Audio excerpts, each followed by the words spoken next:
Okay, so that's it with the vena cava's and their major blood or their main blood vessels. Okay, we'll look at clinical significance. Clinical significance when it has to do with issues or diseases that are related to cardiovascular system, to the heart and the blood vessels. And one of them will have on the body cardiomyopathy. This has to do with issues with the muscles of the heart. This is a problem that is associated with the muscle of the heart.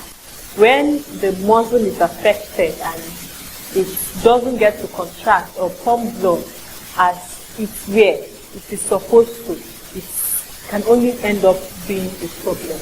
Okay, the next is the valvular heart disease. This can actually result to heart murmurs, which might not be serious or can be very, very serious in some cases.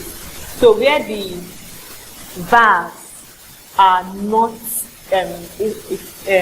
efficient enough, like they don't get to close well, maybe they are affected in one way or the other.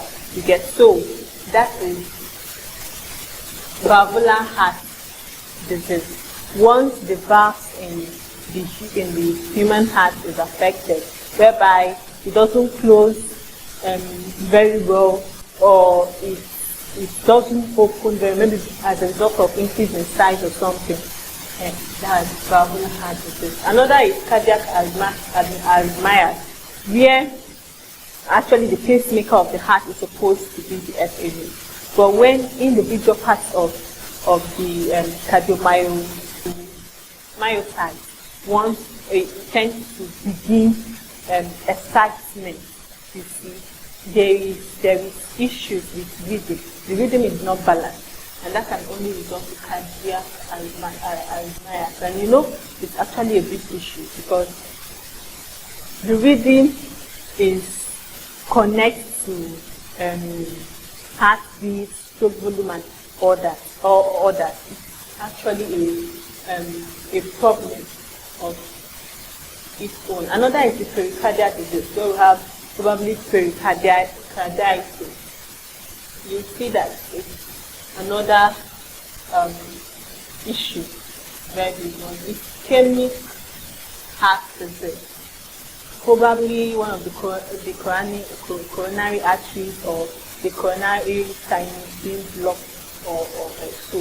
It kind of affects the heart. This atherosclerosis, when it has to do with cholesterol blocking or covering the lumen of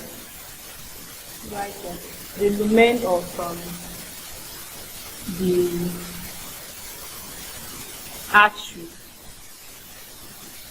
resulting to atherosclerosis, because enough blood will not be able to pass through as it is supposed to.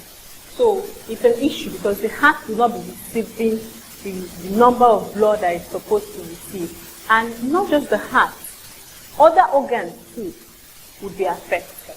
Might be, if it is a part of an artery that supplies blood to the brain, and we're having atherosclerosis there, you can imagine. So another is atherosclerosis, where there is rigidness, softness, loss of elasticity of the artery.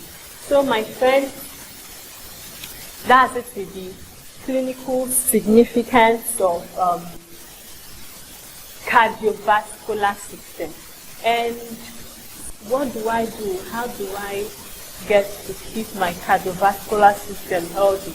Of course, exercise should be there. You should be able to exercise, eat well, especially balanced diet, be hydrated, drink enough water, and of course, your routine checkup. Okay, let's look at blood supply to the blood vessels. I know you'll be like, blood vessels. Do they actually have additional vessels that supply blood to them? Okay, yes. especially for the large vessels. The example is the aorta and the inferior and the superior vena cava. Now, they have vessels that supply blood. They have vessels that supply blood to them, and they are called vasos.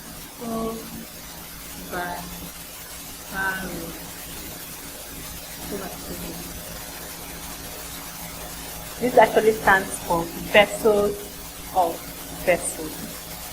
You get so, but for other blood vessels like the arteries and the capillaries, blood they gain blood through diffusion. Since blood can pass through the blood passing through them, so blood can easily diffuse to the cells, and thereby they gain their own oxygen and nutrients that way. But for larger vessels, they have vascular.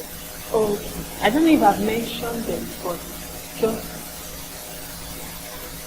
blood supply to the heart is via the coronary site, the coronary artery, and what drains blood to the heart is the coronary sign. So you have coronary artery, coronary sign, and for the vessels, vascular. Alright then, thank you very much.